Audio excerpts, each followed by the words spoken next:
Ladies and gentlemen, this is the official debut of the Big Fight Feel podcast.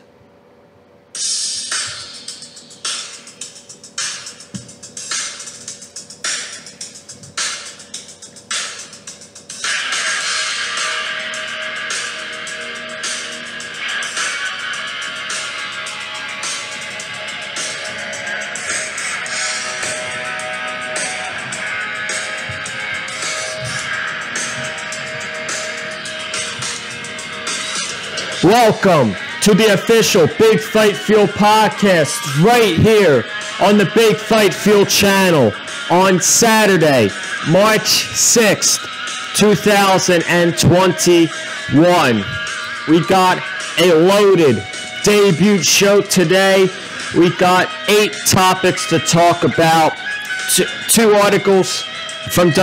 topics from WWE, 3 topics from the NFL, 3 topics from AEW. We are going to start it off with the topic of discussion today. Is Jon Moxley versus Kenny Omega in the exploding barbed wire death match, the biggest AEW World Championship match in AEW's existence so far. We got a loaded show today. I thank you all for joining me on the Big Fight Feel podcast. I hope you all did one thing before you came here. You grabbed your cold beverage, you got comfortable, you sat back and listened to the Big Fight Feel podcast. Let's share our favorite drink together.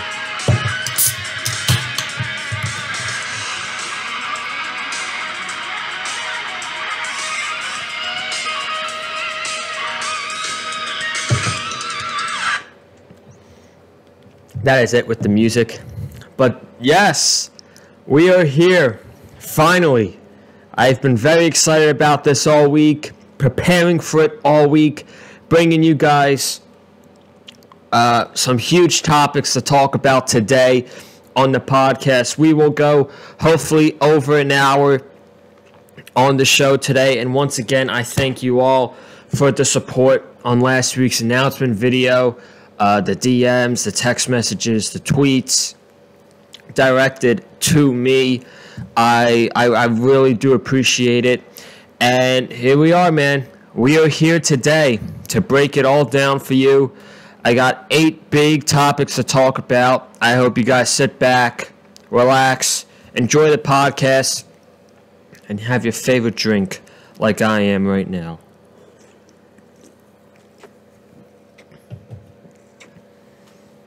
We're going to dive right into this podcast. We got a loaded show, like I said.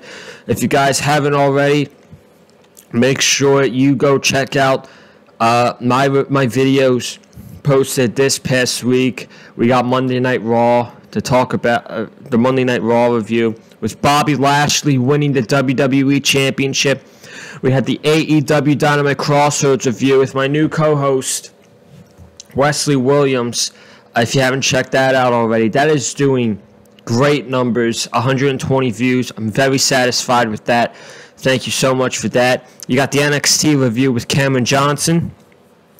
Go check that out. And you got the AEW,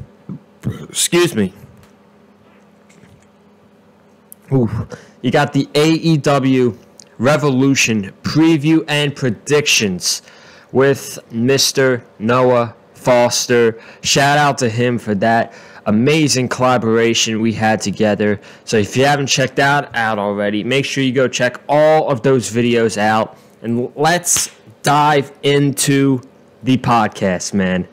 Very excited. We're going to talk about the big topic of discussion today. We have a huge AEW World Championship match to be contested at Revolution. It is, in my opinion, outside of Roman Reigns, the 2 top wrestlers in the world today.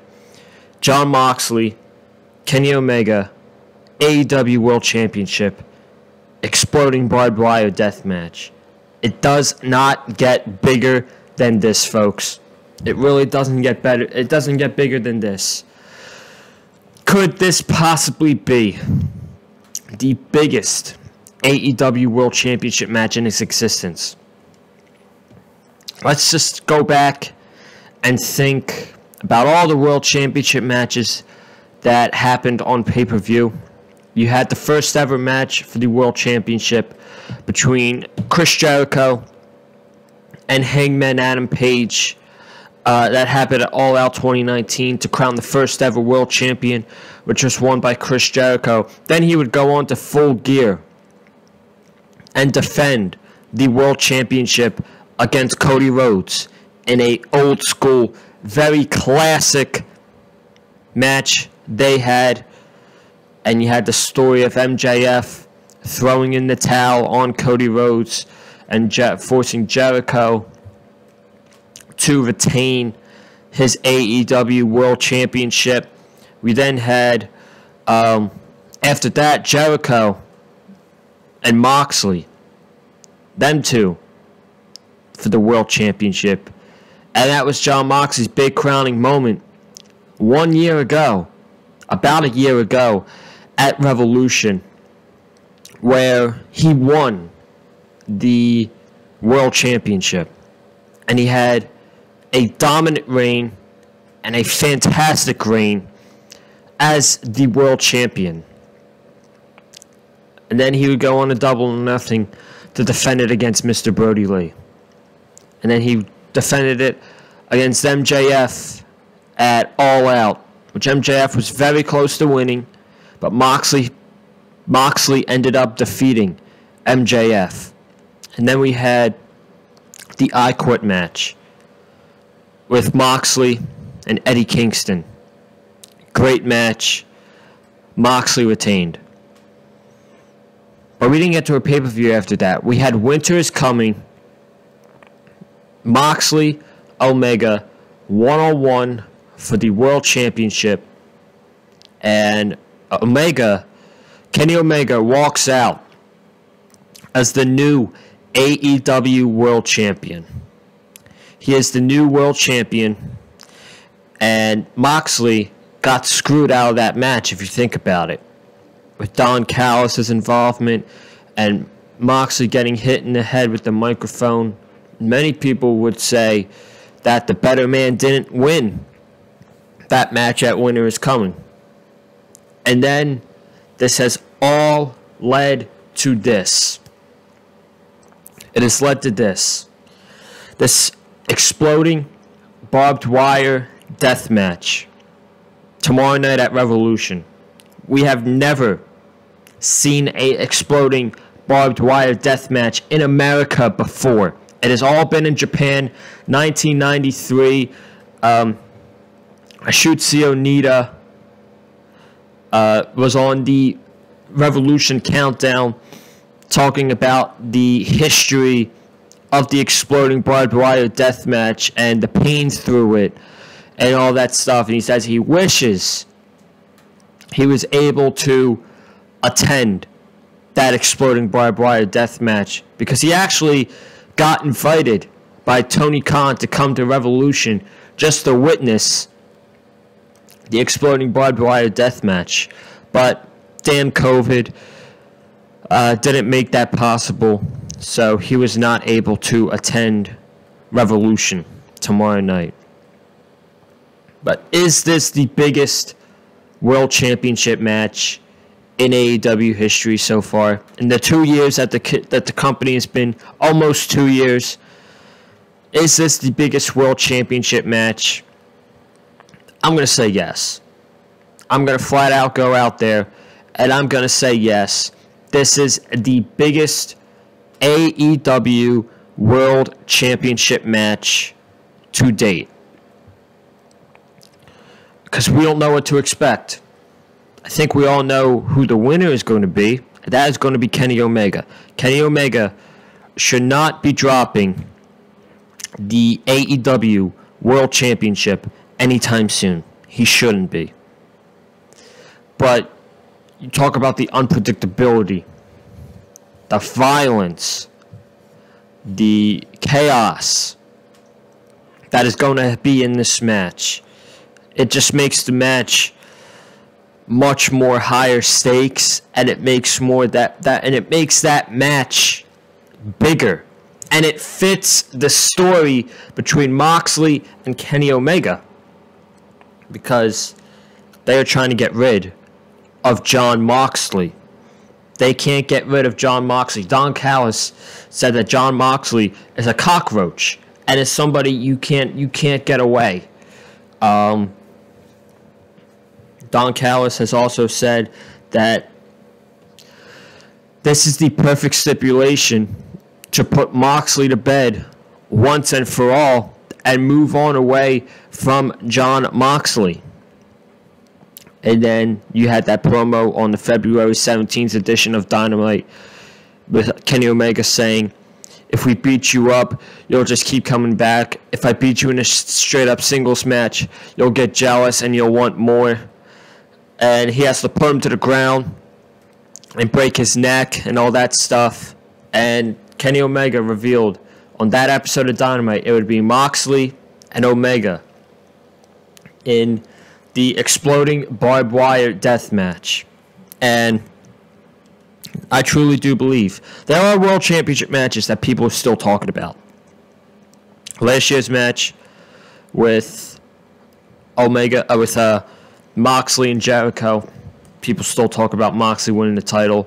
The first ever world title match with Hangman Page and Chris Jericho, people still talk about that. But I have a feeling that no matter what happens in this match, people will be talking about Moxley Omega and the exploding barbed wire death match for years. Years. And it's because we don't know what to expect in this match. Now, I'm about to pull up a tweet on my phone that Kenny Omega showed.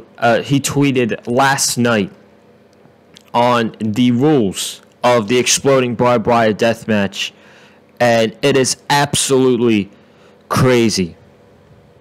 He said the rules for the exploding barbed wire death match: 3 sides of the ring ropes will be wrapped in barbed wire. So you have the ropes around the ring. All of those ring ropes will be wrapped in barbed wire. He said contact with barbed wire triggers explosives on corresponding sides. So whatever happens, if say Moxley or Omega, they get thrown into the ropes, the barbed wire is going to explode. The ring ropes, I believe, are going to explode. That's what is going to happen once either Moxley or Omega get Irish whipped or thrown into the ring ropes. He says the triple hell. There's something called triple hell. 3 zones on the floor wired to explosives. So I think that's what the machines on the floor to set the explosion is. It's what they're going to call it. And then the final thing he says is there will be a 30-minute countdown timer until all explosives in and around the ring until they go off. So that's the tweet that Omega said. What I am thinking about this is the match is going to be a 30-minute time limit. I could be completely wrong by saying this. I'm just speculating at this point. There will be a 30-minute time limit, and whoever is in the ring when all the explosives go off loses. That's what I'm guessing, because it happened in one of the I watched an exploding barbed wire death match like a couple weeks ago, and one guy was in the ring and one guy was out the ring, and the explosions went off. I can't remember who the participants were, but I'll try to go back later and watch that match once again. But those rules are absolutely insane. And to think You would think that Jon Moxley came up with this idea of the exploding barbed wire death match. No. You're wrong. Kenny Omega actually came up with the idea of the exploding barbed wire death match, and that was revealed on the AEW Unrestricted podcast with Tony Khan when he said, well, yes, this match is Jon's game. This is Jon Moxley's type of match. This is what he loves.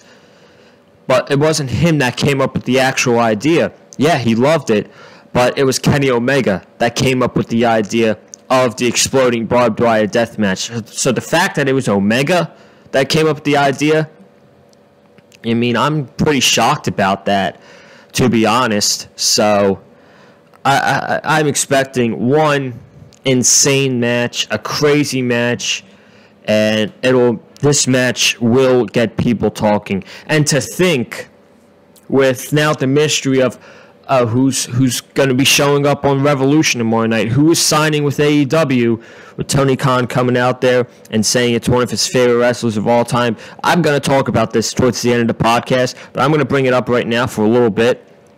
With Tony Khan saying that, and this whole speculation, and everybody's predicting, nobody is even talking about the exploding barbed wire death match. That is crazy, in my opinion. That is crazy, because I think this could be the most talked about thing coming out of the show tomorrow night. So I am very much looking forward to this match. I think we're going to be talking about this match for years and years and years to come.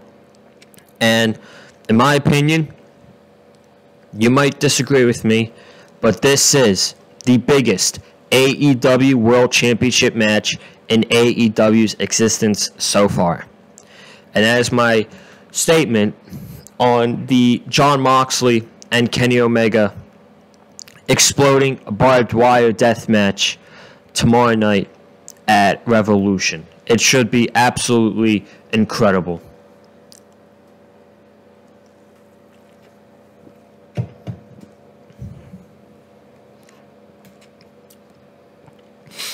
Let's start on the news. We got 8 of them to talk about. It should be a good time. We're going to start off small. Actually, we're going to start off with WWE news. We're going to go into NFL news, and then we're going to go into AEW news to end it all off.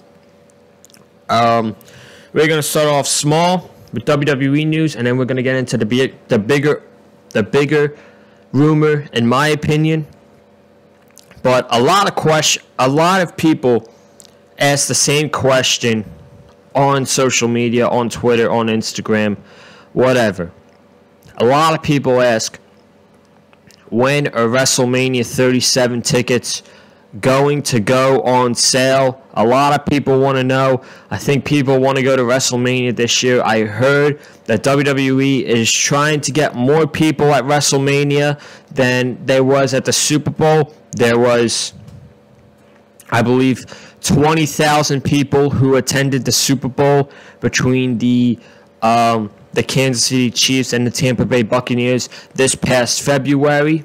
About a month ago from tomorrow was the Super Bowl. Jeez.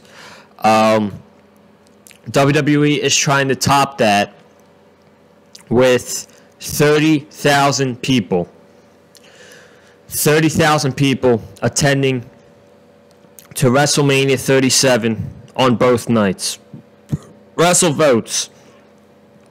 I gotta pull this up on my phone again. But WrestleVotes sent out a tweet Wednesday night after AEW and NXT around, I would say, 11 o'clock at night, I think. Let me try pulling this up. Yep, there we go. He posted a tweet March 1st. So this was Monday. And he said, guys, he was asking a question, like pretending to be a fan asking a question. Guys, any update on WrestleMania tickets? Is now easily the most asked question I have had with this account. If I hear anything, I'll pass it along. Otherwise, I expect to find it out like everyone else. when WWE tweets about it. Sorry. And then 2 days later, Wednesday night, he follows up by tweeting out 3 ticket emojis and 12 pirate flags. So what that meant is WrestleMania tickets are going on sale on Friday, March 12th. I believe they're going on sale Friday, March 12th. So for those of you who are trying to go to Tampa Bay, Florida and attend a WrestleMania, tickets are going to be going on sale, I believe, this Friday, March 12th. And spoiler alert, if I can hop on those tickets and get myself some tickets, I could be at WrestleMania this year. I'm just throwing it out there. That I could be at WrestleMania this year. So if you want to know when WrestleMania tickets are going to be going on sale, more than likely they're going to be going on sale Friday, March 12th. And then the final WWE rumor news that I have is there was a planned match scrapped for WrestleMania. And I have a lot to say about this, so get ready. According to PW Insider, before Lacey Evans got pregnant with her husband and having to leave television, Charlotte Flair versus Lacey Evans was the planned match for the Raw Women's Championship at WrestleMania 37. Let me say that again. Charlotte Flair versus Lacey Evans was the planned match for the Raw Women's Championship at WrestleMania. Come on, bro. You're joking, right? I don't want to sound disrespectful. I really don't want to sound disrespectful, but this makes me happy that Lacey Evans is pregnant, because we were saved of a Charlotte Flair Lacey Evans match at WrestleMania. Now, granted, Charlotte Flair is still going to win the Raw Women's Championship whether we like it or not. I know I don't want it. I hate it. I'm sick and tired of this woman winning championships after championships after championships. She is a 13-time women's champion in 6 years. Do you not see a problem with that? Seriously. Do you not see a problem with that? You know what that means, folks. Charlotte Flair, more times, loses her championship on her first defense, and she just wins the championship just for statistics, and statistics alone, and for her accolades. That's why I say Charlotte Flair is one of the most selfish, uncaring wrestlers in the world. She only cares about herself and herself early. She doesn't never think about, well, you know, I've had a spotlight before, but, you know, I would like to see someone else. As much as I would love to win a championship, I've been there. I've done that millions of times.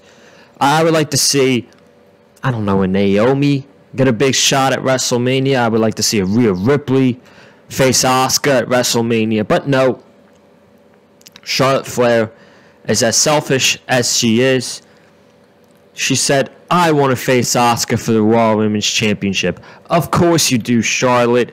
Of course you do. Because you're selfish. Now, as we all know, Charlotte's going to win the Raw Women's Championship at WrestleMania.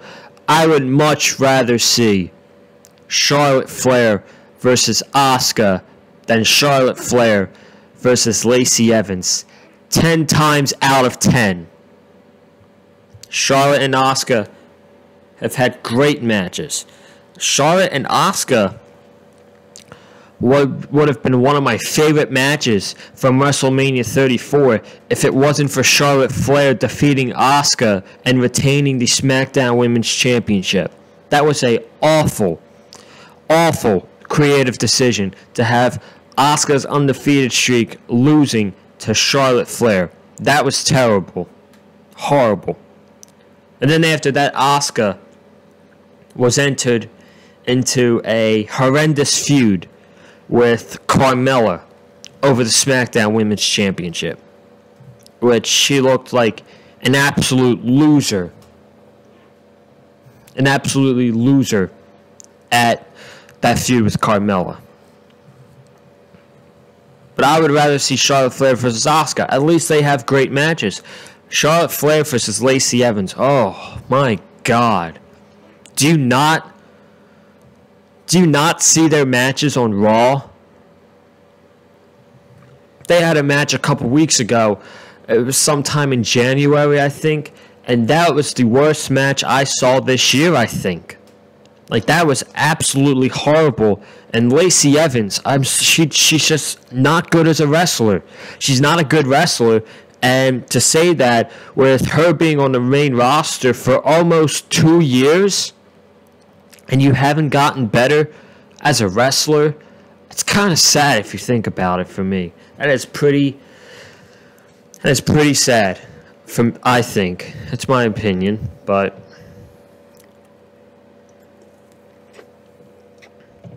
Lacey Evans is not championship material.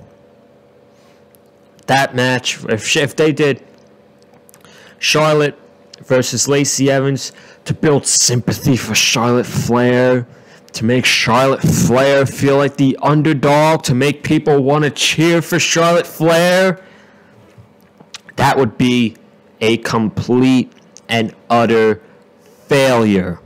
Nobody would care. Nobody wants to cheer for Charlotte Flair unless you're a Charlotte Flair stan on Twitter.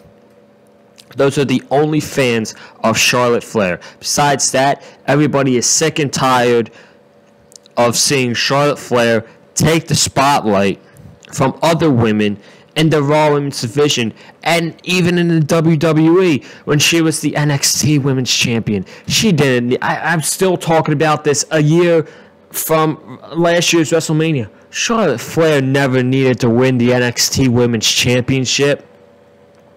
She never did. It would have been much better if she had put over Rhea Ripley. Rhea Ripley retained the women's title. She had a big spotlight. It would have been great. And they had a very good match too, which was, again, ruined by the result of Charlotte Flair winning the NXT Women's Championship and her being down there in NXT because they thought, oh, Charlotte Flair's a draw. Charlotte Flair was going to bring in ratings against AEW. And they got 600,000 viewers. They got in between 600,000 viewers and 700,000 viewers. Not good number. Not a good number at all. But I'm so happy that we were saved of this Charlotte Flair Lacey Evans match for the Raw Women's Championship. That would have been absolutely horrible to watch, and it probably would have been the worst match on WrestleMania's card for both nights. But I think at this point, we all know Charlotte Flair is going to win the Raw Women's Championship at WrestleMania, and I don't know. It sucks, but whatever, I guess. So that's all the WWE topics I have on the podcast today. We have 3 NFL topics to talk about. Yeah, we're going to bring some football talk onto the podcast for all you football fans watching this. I'm going to give you some ideas of what's happening so far in the offseason. We got free agency coming up. It's going to be good. It's going to be very good. We might predict some free agency moves next week on the podcast. Stay tuned for that. But we got 3 big topics to talk about. The first one that I got here today is the Steelers signing Ben Roethlisberger to a one-year contract to be the starting quarterback for the Pittsburgh Steelers. So it looks like Big Ben Roethlisberger is going to be the starting quarterback for at least one more year for the Pittsburgh Steelers. Now, I still think the Steelers are going to draft a quarterback. If Ben is struggling, like he did at the end of the season last year, and in the playoff game with 5 interceptions, they scored 37 points, but that wasn't even talked about because they were playing catch up that entire wild card game against the Cleveland Browns. If you want to bring back Ben Roethlisberger for another year, I still think they're going to draft a quarterback or at least sign one.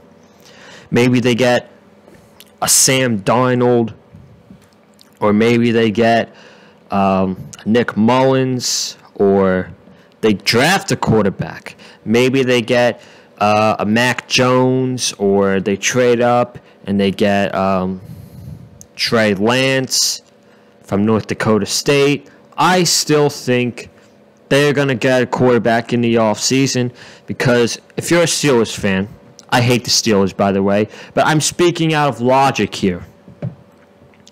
Say Ben is struggling. I think he's almost 40 years old. If Ben Roethlisberger is struggling and the Steelers are 1-4 and the offense is not the same, don't you think the Steelers are going to be like, you know what? We need to see what the young guy, or they need to see what the backup can do, because this guy is washed and he can't get the job done anymore. No disrespect to Ben Roethlisberger, but I truly do believe that he showed us towards the end of the season last year, he's washed, folks. Ben Roethlisberger is washed up. He's not that good anymore. Yes, there is good offensive players on the Pittsburgh Steelers. You got James Conner, you got Benny Snell, you got Juju Smith, who I think is not going to be returning to the Steelers, but you got Chase Claypool, you got Deontay Johnson, you got James Washington, you got Eric Ebron. They got a good offense, and they had a decent offensive line, and they had a great defense last year.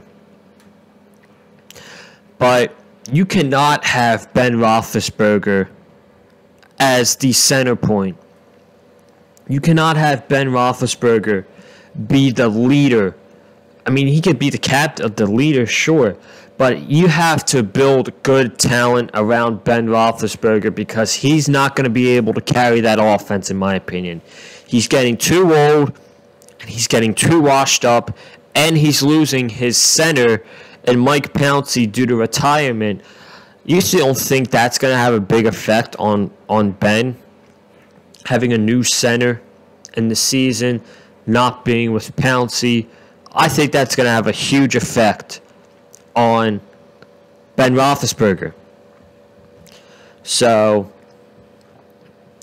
I'm not a fan of the Steelers, like I said, but out of logic and making sense, I think this was not the way to go. It's time to move on. For Steelers fans, I think you should be thinking it's time to move on from Ben Roethlisberger. Let's see what somebody else has. Let's see what a Sam Darnold has. Let's see what a Alex Smith has. And we're going to talk about that next. Let's see what a possibly who's a free agent. Let's see what a Mitchell Trubisky has. Let's see what a Teddy Bridgewater has, Sam Darnold. You know what I mean? I feel like it's time to move on. You had a good run. He won a Super Bowl with the Steelers. He had a bunch of AFC Championship games. He had a bunch of good teams. Heck, they were good last year. Based off an easy schedule, they were good. But then when it came to the end of the season, they lost 4 out of their last 5 games.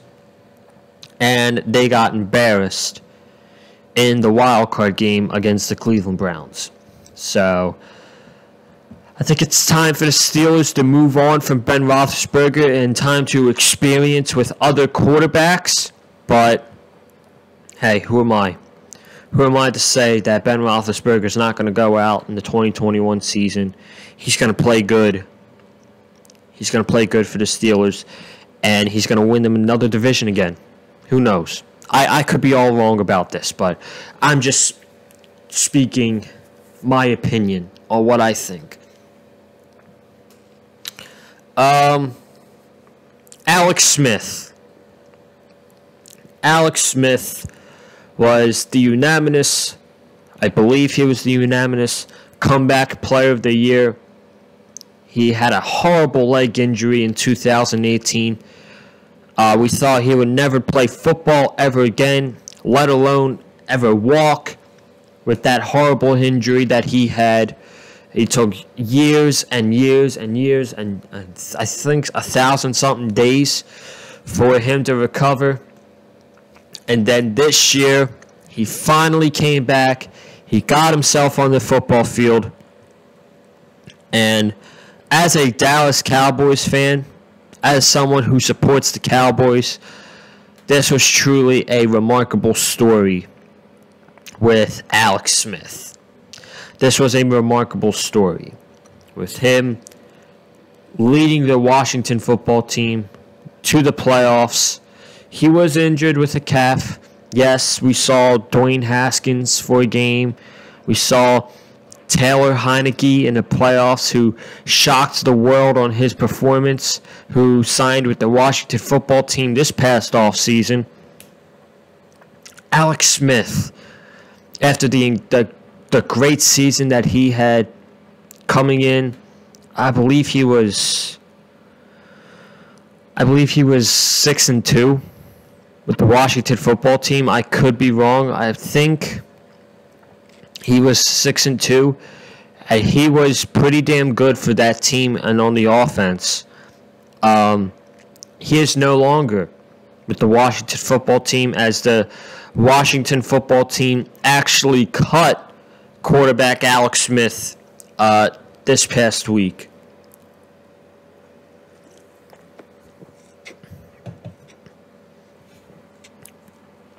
Now, I was shocked by this move of Washington cutting Alex Smith.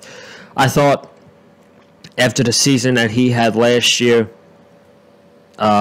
giving people some inspiration on his return, people getting emotional over Alex Smith's incredible comeback return, I thought for sure that the Washington football team was going to give him another season as the starting quarterback, have Taylor Heinecke be the backup, have him learn from Alex Smith, and heck, if Alex Smith is struggling, or if Alex Smith gets injured, Taylor Heinecke comes in as the starting quarterback for the Washington football team.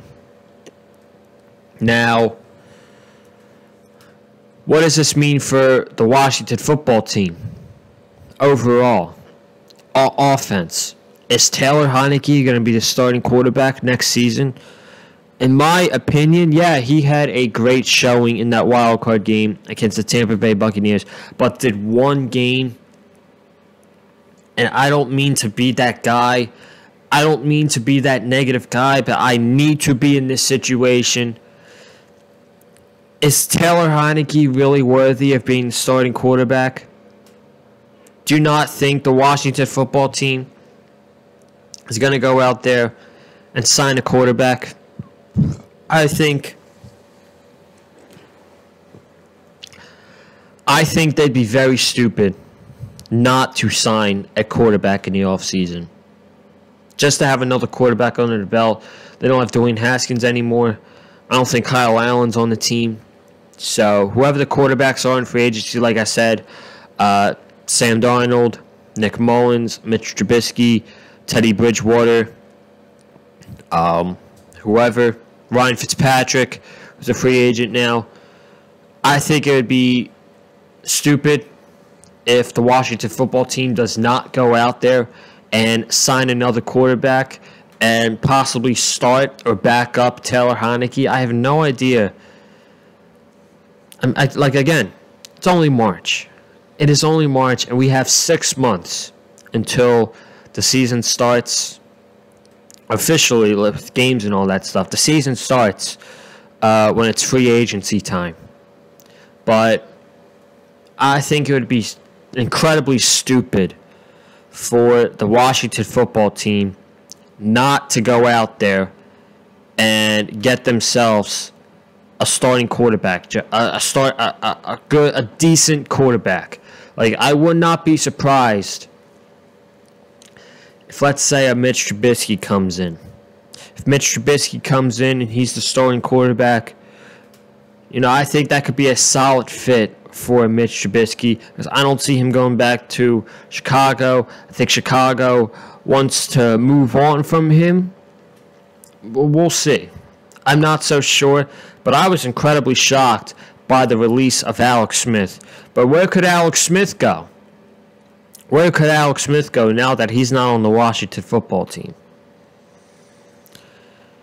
Let's think of a couple teams here, folks. We got the Jets. I don't think the Jets are going to get him. They're going to draft a quarterback. They're going to get either Justin Fields or Zach Wilson in the draft. You got Steelers. We just talked about that. No. The Texans. That's a possibility.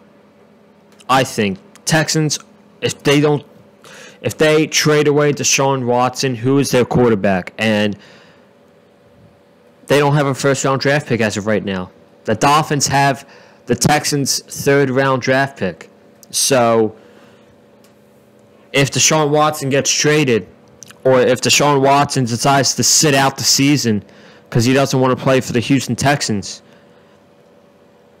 I could easily see Alex Smith slide in as the starting quarterback for the Houston Texans. But let's keep going, shall we? The Carolina Panthers, I think they're going to draft a quarterback in the draft. I think they want to move on from Teddy Bridgewater. They want to focus on the future. Teddy Bridgewater is not their future, so maybe they're the team that brings in Deshaun Watson. I'm not so sure. But what about a backup role? How about this one? The Dolphins. Now, I would actually like that. A mentor, a veteran, someone who knows the game like Alex Smith. If Alex Smith was to come in and be the backup quarterback for Tua Tagovailoa, I would totally be okay with that, folks. I would totally be okay with Alex Smith coming in and being the backup quarterback for the Miami Dolphins in case Tua gets hurt during the 2021 season. I think we're done with, if Tua plays bad, we're going to put in the backup and stuff like that. I think we're done with that, because if the Miami Dolphins really want Tua Tagovailoa to be the future of that franchise, if they want him to be the franchise quarterback of the Dolphins, you have to have him in those situations where it's like, if he struggles, you got to make sure he finds a way, stuff like that. But hey, man, if you want to bring Alex Smith in as a mentor to Tua, make him the backup, I'm totally okay with that. I would be absolutely okay with that. And then I have the last NFL topic here to talk about today. It doesn't involve my team, the Miami Dolphins. I got a lot to say about this. The Miami Dolphins released linebacker Kyle Van Noy after signing a 4-year, $51 million deal last year with $30 million guaranteed. Folks, I hated this move. This was a god-awful decision to release Kyle Van Noy. If you signed him to I'm not even going to talk about the money. If you signed him to a 4-year deal, what is the point if you're going to release him after his first year? I don't understand that at all. Now, I do have my conspiracy theories. I do have ideas of why they could have released Kyle Van Noy. Let me take a sip of my drink real quick.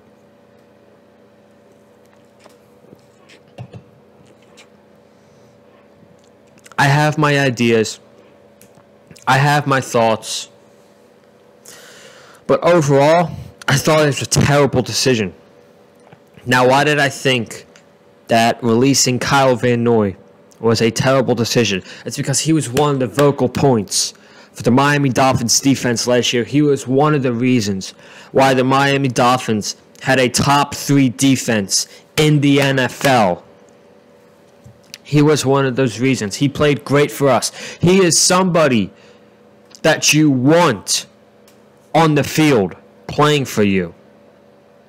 I don't get it, folks. He was on the Pat McAfee show a couple weeks ago talking about, it's very hard for young talent to not have an off season, not have preparation, and go in there and play the way they did, like a Lynn Bowden Jr.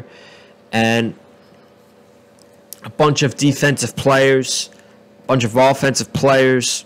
It's very tough. Tua, it's very tough for a young team like that to go in and play the way they did with a 10-6 record. They didn't make the playoffs, of course. We all remember the final game of the season against the Buffalo Bills, the absolute debacle mess, 56-26 against the Bills. But he was on the Pat McAfee show saying how he's excited to be a part of this group of young, talented players. And I think with an off-season, you're going to see some great things for the Miami Dolphins. And later on, this past Tuesday, he gets released. I hated that move. I absolutely hated that move. Now, I'm going to bring up my ideas right now. Why would they only bring in Kyle Van Noy for 1 season? He could be a mentor to Andrew Van Ginkel. I think he could have made Andrew Van Ginkel a better linebacker with him being there. I think now with Kyle Van Noy being gone, this brings Andrew Van Ginkel to a bigger role on the Miami Dolphins defense. Or do the Dolphins go out there and they get themselves another linebacker or another edge rusher whenever Van Noy plays edge? Could the Dolphins do that in the draft or in free agency? I don't know. And I also believe that this could clear some cap space. And it has cleared cap space for the Dolphins. It makes them have more money in the free agency or for a trade, and let them go out and get who they want and what players they want to bring in. And this makes me think, folks, this makes me think, do the Miami Dolphins trying to go all in on Deshaun Watson? Are they trying to go in on Deshaun Watson? Are they going after Deshaun Watson? Do they want him to be the quarterback of the franchise? Could be. It could be. And if the Miami Dolphins do end up getting Deshaun Watson, you are not going to hear a complaint from me. Yes, I love Tua Tagovailoa. Yes, I would be happy if Tua Tagovailoa is the starting quarterback next year.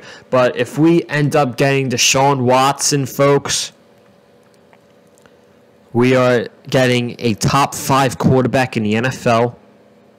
If we get weapons in the offseason, we get him some receivers, we get a nice running back. Folks, the Miami Dolphins are going to be a top 5 team in the AFC in 2021. I'm just telling you right now.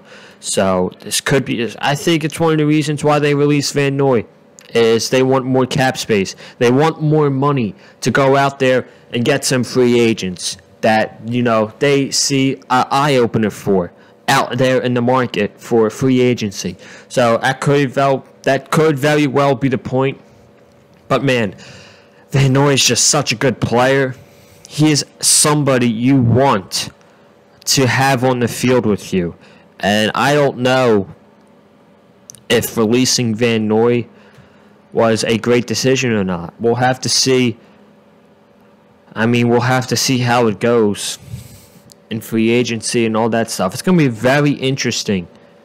It's going to be a very interesting free agency for the Miami Dolphins for sure. And I for sure know that I'm going to be talking about it on the podcast in the coming weeks. So you got that to look forward to. And that is all the NFL topics I have for you guys today. We are going to move on to AEW news and rumors. Revolution, man. Big weekend. Revolution on tomorrow night, actually. Tomorrow night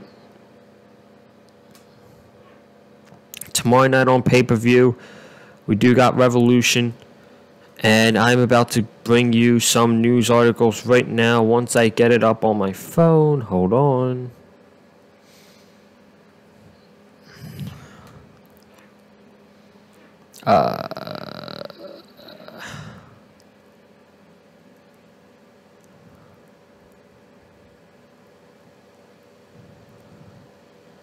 Oh no. There we go. We got it. So the first one I got, as everybody knows, I think everybody knows, Big Cass, he is now going by Caz XL, and Nzo Amore, who's now going by Nzo, showed up at an independent wrestling show, I believe last weekend, and they looked absolutely great. Big Cass looks in phenomenal shape. Nzo Amore looks to be in great shape, and there was a rumor. I don't know how accurate this is, but I thought it would be pretty interesting to talk about on the podcast today. So I got it for you right now. Could Nzo and Caz XL be showing up at Revolution? I got an article right here that I'm about to read to you right now.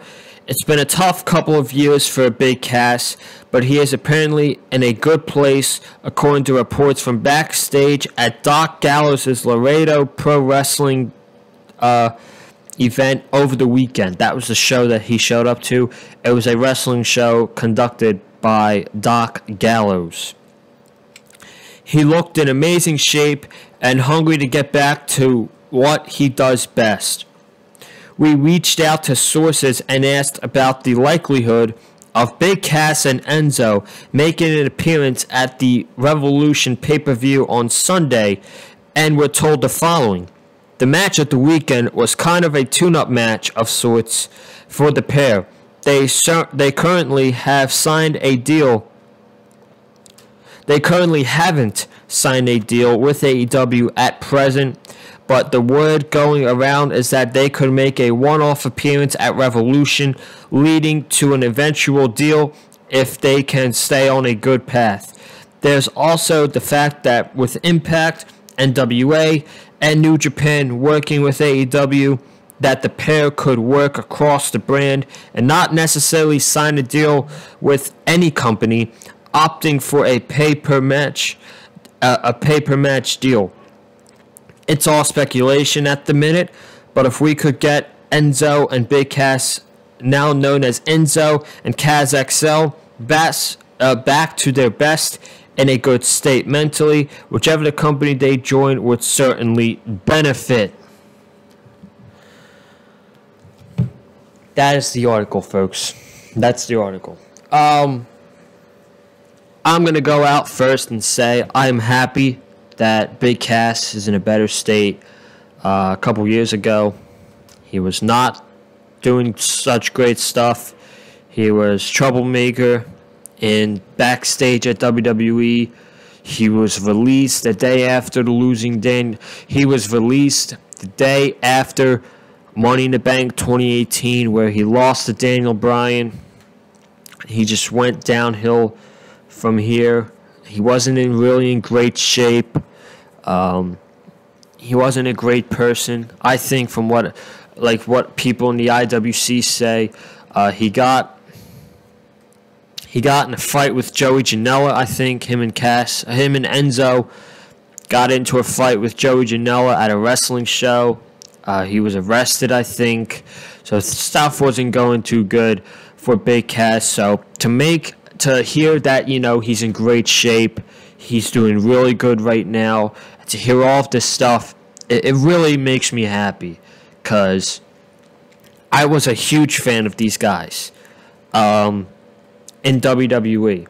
I hated when WWE broke them up. I knew they would, based off what storyline was going off when they were holding off on who attacked Enzo Amore, and it ended up being Big Cass. But their thing was with a tag team, and I truly think them splitting up was just a terrible decision. They were such a good tag team. They really were. They were over as hell. Fans loved them, and I thought it was a terrible decision for them to break up as a tag team. But now they're back on the indies, and could they show up at Revolution this Sunday? If I had to bet my money, I'm going to say they're not showing up at Revolution. They're not one of the surprises. If they were going to show up, I thought they were going to be a surprising tag team in the Casino Tag Team Battle Royale, but AEW has revealed more tag teams for that Battle Royale, and I don't think that Nzo and Caz are going to be in that match tomorrow night. But if they keep up with this and they're staying healthy and all whatnot, I would love to see these guys in an Impact Wrestling or a New Japan, whatever. So for right now, I don't think they're going to be going to AEW anytime soon. And I'm just happy that Cass and Enzo, I'm just happy they're doing good right now, because I was fans of those guys in WWE. I loved them. I did the whole chant where they did their "My name is Enzo Amore" and all that. So it makes me happy to hear that, they're doing good. And I hope they find success. So we'll see what happens.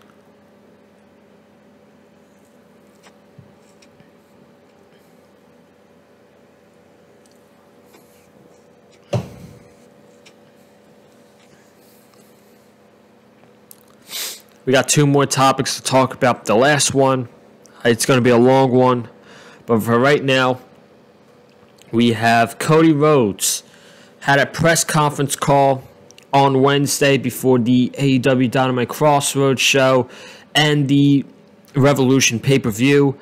I didn't really get much out of this, but something interesting that I wanted to talk about, since we just got done the AEW Women's Eliminator Tournament, was Cody Rhodes was asked about the possibility of Maki Itoh coming back to AEW. And he says the following. Right now, Maki Itoh will be doing other things with Stardom, I believe she was at, but she is not coming back to AEW anytime soon. But she did say that one of her dreams was to be a women's wrestler at AEW and be atop of the women's division. Cody Rhodes then followed up by saying that Maki Itoh will be back in AEW, but not right now. Maki Itoh, everybody's new favorite women's wrestler in the world right now. A lot of people were impressed by her in the tournament when she had a match. She lost her first round match to Ryo Mizunami who is now going to face Shida for the Women's Championship at Revolution tomorrow. But a lot of people are a fan of Maki Itoh. I think a lot of people want to see Maki Itoh back in AEW. Do I think we get that? I do. But I feel like she's being a little bit too overhyped for me right now.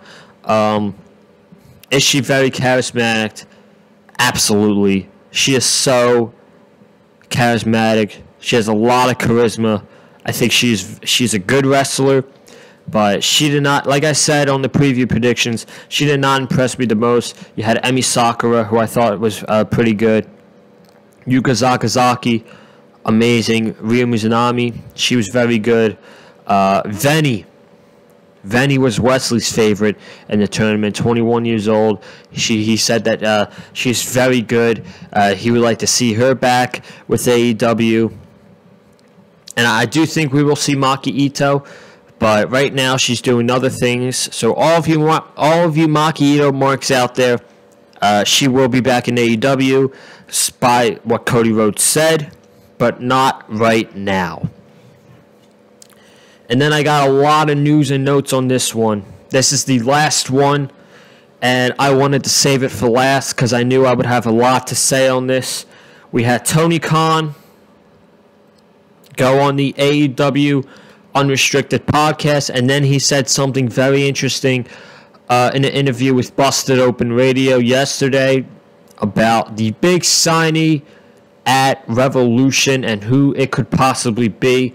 It has social media talking, it has social media buzzing, speculating, and people are acting like if this is not a good surprise, it is going to ruin the pay-per-view, which is absolutely not true at all. But with the Unrestricted podcast, I did take notes about this. He starts off by saying that it was at the podcast, like when Tony Schiavone, Aubrey Edwards, and Tony Khan,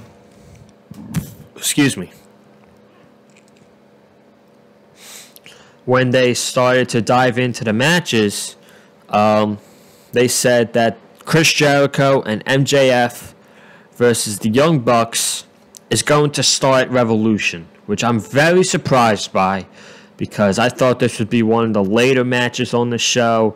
It would be one of the last matches, probably the match before the main event, I thought. But it brings me to surprise that this is happening before the Casino Battle Royal, because a lot of people think that Santana and Ortiz are going to win that Battle Royal. I mean, we'll have to see. But like I said in the preview predictions, I don't think Jericho and MJF walk out as the tag team champions. I think Sammy Guevara will have a big role to play in this, and his role will be costing Jericho and MJF the tag team titles. So that was the first big thing. He then said that for the Casino Tag Team Battle Royal, there will be 15 teams in the Battle Royal, 30 men, which that's a lot of bodies, man. I'm not sure how this Battle Royal is going to work. I'm pretty sure it's going to be an absolute mess. And they're not even that important, or they're not even that fun until it comes down to like the last 5 tag teams or whatnot. So he's revealed there'll be 15 teams. There were some tag teams revealed yesterday on AEW's Twitter page with Mike and Matt Sydal, the Gun Club, SCU, Natural Nightmares, 5 and 10 of the Dark Order, Varsity Blondes. I think Peter Avalon and Cesar Bononi were a team that were announced. But, so that's that. 15 teams in a Casino Battle Royal. I'm sure that's going to be crazy. He said, and then they go on to talk about the Face of the Revolution ladder match. He puts over Max Caster, and he then says the winner of the Face of the Revolution ladder match will face Darby Allin Wednesday, March 10th on Dynamite for the TNT Championship, which is this coming Wednesday. So they are wasting no time. They're wasting no time with the winner of this ladder match challenging for the TNT Championship. That match is going to be taking place on the Dynamite after Revolution. So that is very interesting. I thought they would wait for that match to happen, and that could possibly be Darby's next feud. And I pitched the idea of Darby or Penta winning the TNT Championship, with Pac and Rey Fenix winning the Tag Team Battle Royal, with Pac giving Penta his spot with Rey Fenix for them to go to the tag team titles, and Pac to get the TNT Championship match, with Darby Allin's next feud being against Death Triangle. And I still think it is going to be the next feud, because I think Pac is your next TNT champion. Whether Penta wins that ladder match or not, I truly do believe that Pac is going to be that guy who takes the TNT Championship off of Darby Allin. And I do think it should be Pac, because Pac is just too good to not be not be a champion, not be in a title picture. And I think with Kenny Omega right now, he is not going to be world champion anytime soon. I would put him in the TNT title picture. I would feud him with Darby Allin. I think Sting could end the feud later on as well. But I think Sting is going to take a break for like a month, maybe, after Revolution. We don't need to see him every week. So that's where I see this going after Revolution. But he then goes on to talk about attendance and the great crowd. On Dynamite Wednesday night, they had a sold-out crowd. They sold 1,100 tickets, and Tony Khan said that at Revolution, there will be at least 1,300 people live in attendance, in pods, socially distanced, wearing masks. And you'll see, he said, you'll get a legit live crowd reaction on pay-per-view. And that's what I think AEW pay-per-views benefit right now to, let's say, WWE pay-per-views. I think WrestleMania, when they get that legit crowd reaction, that could be a great thing for the show. And AEW, I don't think the crowd was that good for All Out. It was very hot. It was 100 degrees for All Out. The Matt Hardy thing took everybody out of the show. And it wasn't really that good. The Full Gear crowd was great. The show was awesome. That pay-per-view was my favorite AEW pay-per-view of all time, no joke, so far in its existence at least.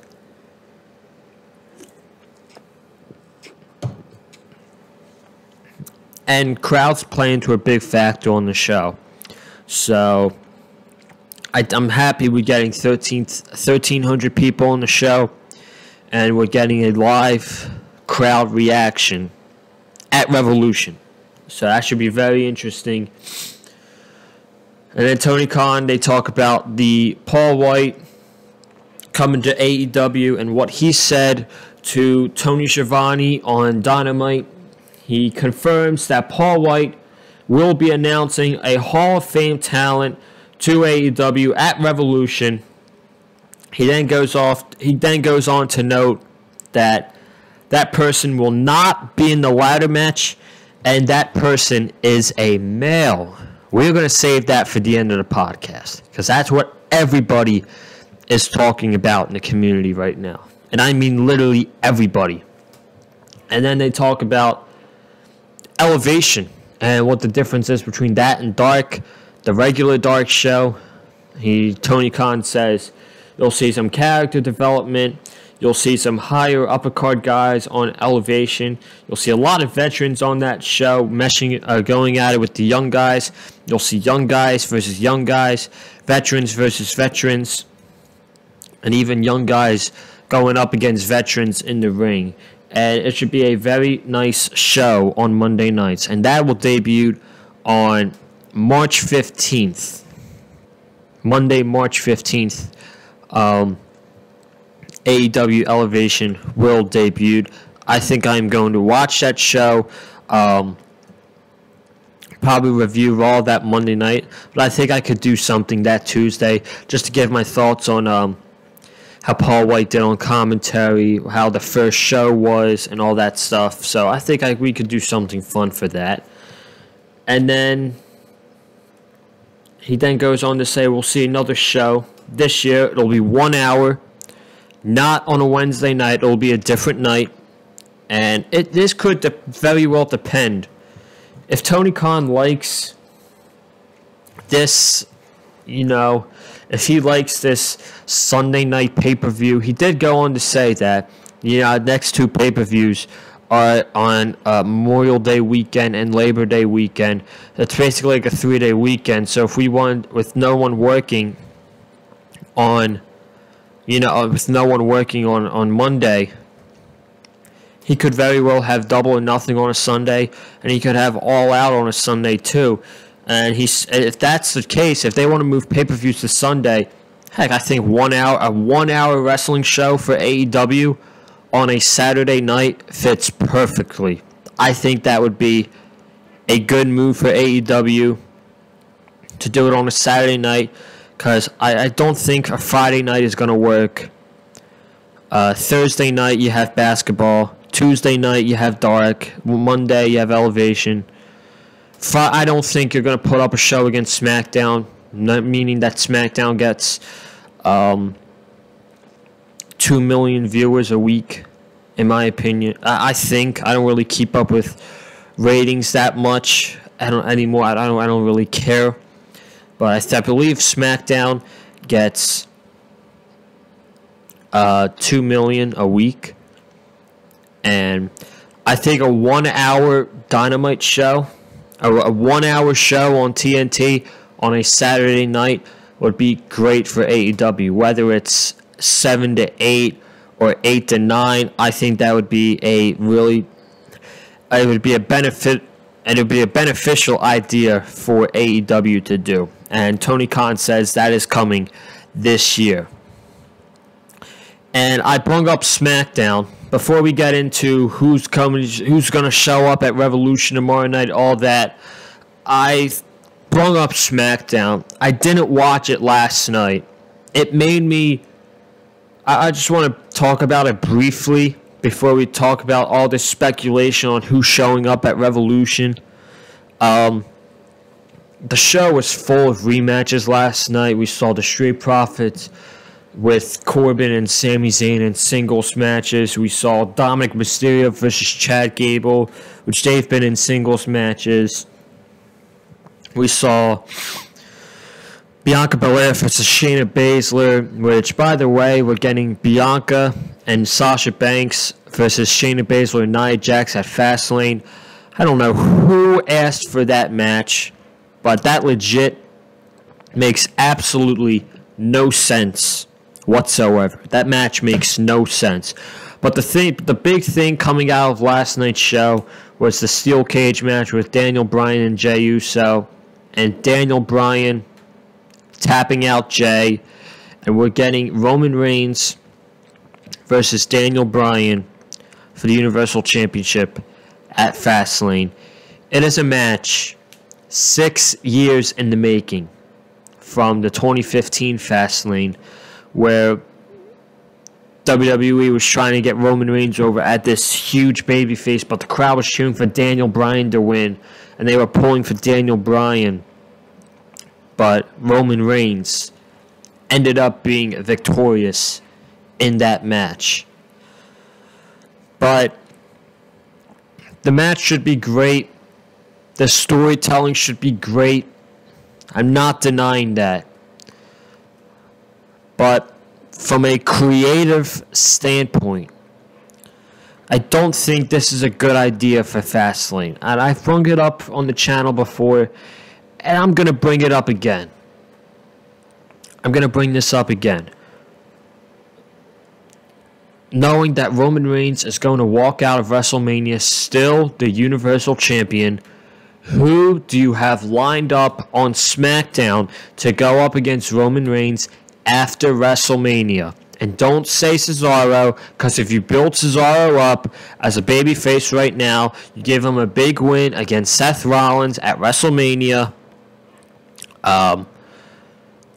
Cesaro should be the guy to take the Universal title off of Roman Reigns. If you build him up as a big babyface for the crowd to be over with, he's over now, but if you build him up as a guy that can actually beat Roman Reigns, you do that.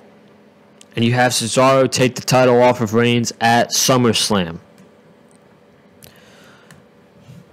And I've pitched that many people wanted to see Bryan and Reigns at WrestleMania.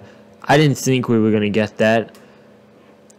And we were going to get that. I would do that post WrestleMania so that Roman Reigns can feud with Daniel Bryan for a pay-per-view or two. We can get that showcase. But no. We're getting it at Fastlane. And the reason I don't like this is because with Daniel Bryan, okay? Excuse me. Something caught in my throat. With Daniel Bryan winning the match last night on SmackDown, it pretty much goes out there to tell you, we pretty much know Daniel Bryan has no chance against Roman Reigns. Because honestly, who is WWE going to make think that Roman Reigns is going to drop the Universal Championship 3 weeks before WrestleMania?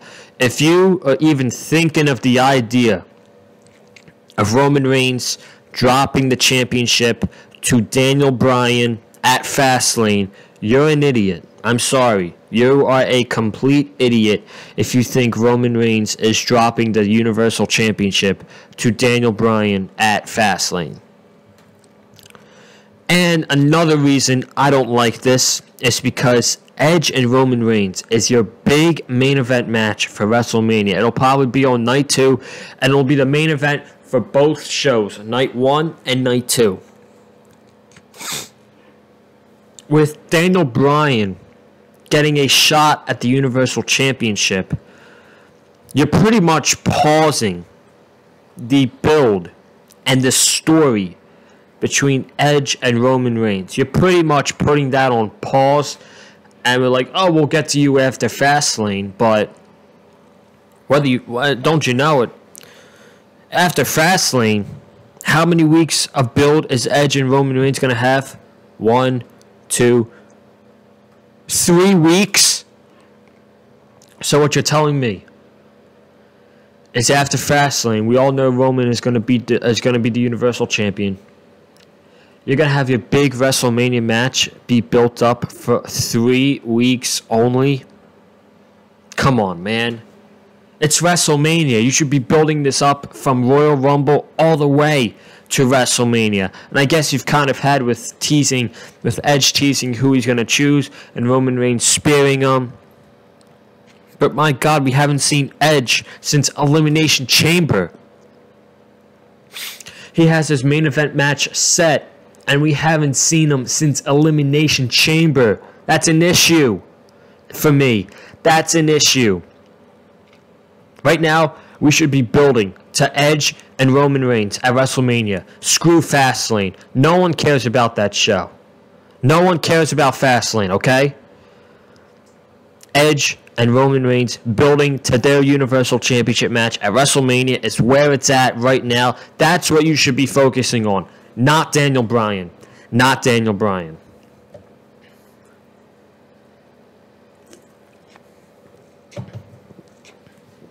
That's all I gotta say about last night's SmackDown.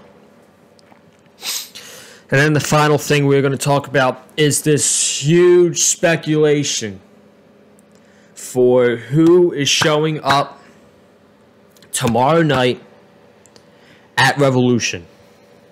As we all know, Paul White came out on Dynamite this past Wednesday, and he said that he has a big announcement that a Hall of Fame worthy talent is going to show up at Revolution. And Tony Khan said that the person's a male. He will not be in the ladder match. And then he goes on Busted Open. He says he's one of my favorite wrestlers of all time. And then Dave LaGreca, he goes on to ask, is this big newsworthy announcement going to be a thing that everybody's going to be talking about after Revolution on Monday morning, days after? And Tony Khan said yes. People are going to be talking about it for a very long time. So now this has people speculating, going crazy, throwing. Now, with Tony Khan coming out there and saying this, these people on social media are just throwing gum at the wall, and they're trying to see if it sticks. They're just throwing gum at the wall and seeing if it sticks. These people are saying CM Punk is showing up Sunday at Revolution. First of all, CM Punk has already came out and said it's 100% not him. And let's be real here, folks. We're in a global pandemic right now where we are not at full capacity. We are not at 100% capacity. We are at 30% capacity. Some states are at 10. Some states are not even having fans at shows. Do you honestly think, seriously, think about this. Do you honestly think that CM Punk is going to show up at Revolution in front of 1,300 people? No, absolutely not. If CM Punk is going to debut in AEW, CM Punk would debut in front of 20,000 people, 25,000 people. CM Punk is not going to show up and debut in front of 1,300 people. It's just not going to happen. That is not going to happen, folks. So you can cancel CM Punk off of your list. Some people are saying Brock Lesnar. You think Vince McMahon is going to let Brock Lesnar just walk away? No problem, Brock. Thank you for all you've done. We wish you in your future endeavors. You think Vince McMahon is going to let Brock Lesnar walk away from WWE and sign with AEW? Hell no. Hell no, Vince McMahon isn't going to let Brock Lesnar do that.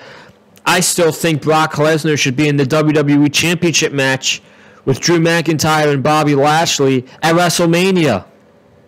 I still think he should be in that in the WWE title match. So for all of you thinking Brock Lesnar is going to show up at Revolution, you're getting your hopes up. You're getting your hopes up, and you're going to be disappointed. Some people are saying John Cena. Guys, that's ridiculous. John Cena is off in Vancouver filming for a movie. John Cena said he was not going to show up at WrestleMania. So if he says he's not showing up at WrestleMania, what makes you think that John Cena is going to show up at Revolution? So that's a no. Some other people say Batista. Batista has came out and said, when I said I was going to retire, I meant it. I am going to stay retired and just enjoy life. So it's not going to be Batista. So all of you people that's saying CM Punk, Brock Lesnar, John Cena, Batista, you're wrong. You're wrong. Folks, it's either going to be two people. It's either going to be Kurt Angle, who, by the way, posted a tease on social media this morning. It was about a 40-second video package of himself putting on a gold medal, putting his attire on, wearing a shirt saying, "I'll make you tap," or something like that. "I'll make you tap out." So it could be Kurt Angle teasing a return. And with Kurt Angle, he should have went out when he retired at WrestleMania. When he retired at WrestleMania 35, he should have retired against John Cena. I think we all know that. Instead, we did not get Kurt Angle versus John Cena. We got Kurt Angle versus Baron Corbin. We were disappointed with Kurt Angle versus Baron Corbin at WrestleMania 35, and a match no one remembers, and Kurt Angle lost. Kurt Angle lost to Baron Corbin in a match that people don't even remember. You think Kurt Angle is satisfied with that being his final match in his career? Absolutely not. Absolutely not. So I can easily see this big signing being Kurt Angle. And coming into I'm not saying he's going to be a full-time wrestler. The man's 52 years old.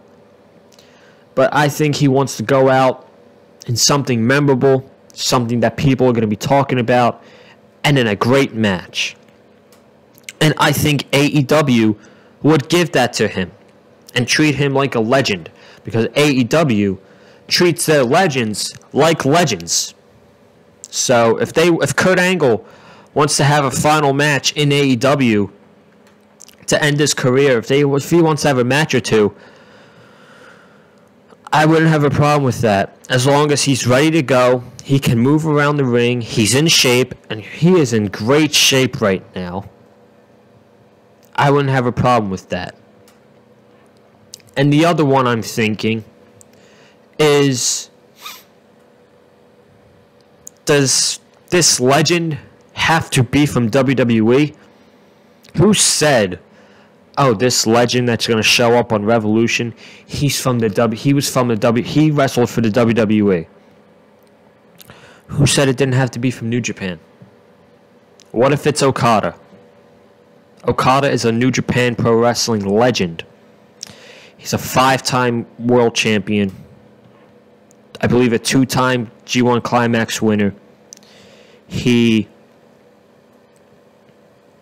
held his fourth reign as champion was over for 1,000 days, and he has the most title defenses as a champion in 12 successful title defenses. So who's to say that this legend is from New Japan Pro Wrestling and it's Kazuchika Okada? I would not be disappointed like that. Okada can go. He is one of the best wrestlers in the world. He just lost his New Japan Cup match to Shingo Takagi in the first round. What if it's Okada that shows up tomorrow night? I would mark the frick out. I would probably cry if it's Okada that shows up tomorrow night at Revolution. But people are speculating too hard for this. I trust Tony Khan. Okay, the marks might come, the shills might come after me saying, oh, you're an AEW mark, stuff like that. I don't care. I trust Tony Khan.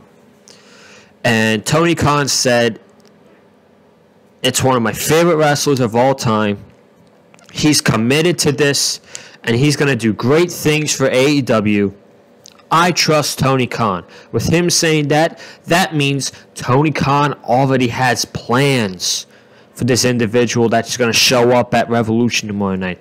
He already has plans for him to do something in AEW on screen.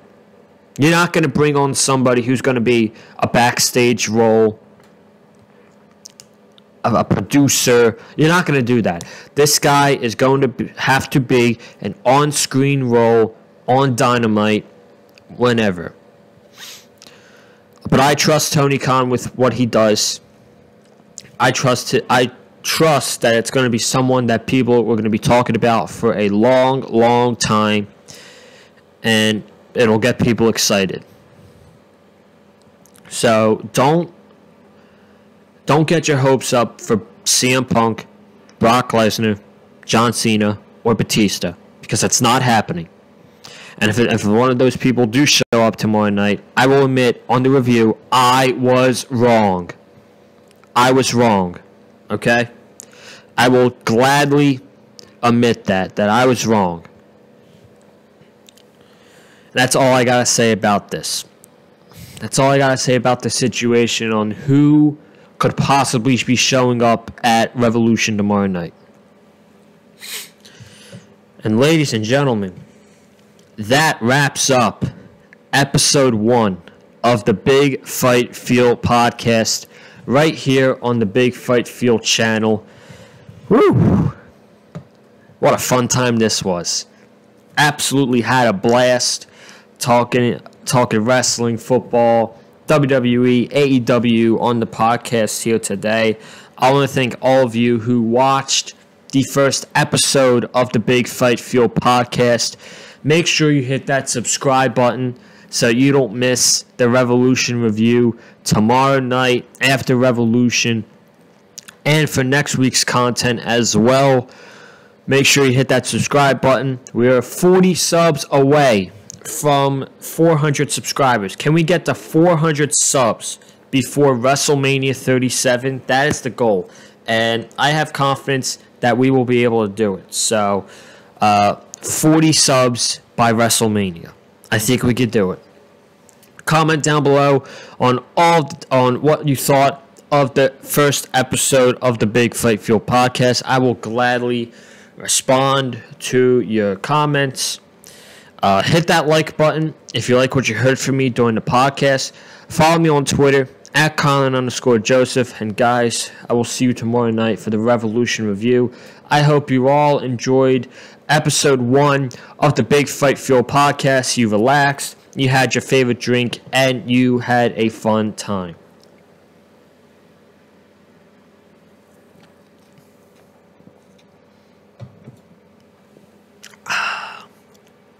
But for now, have a good day, stay safe, and as always, stay classy.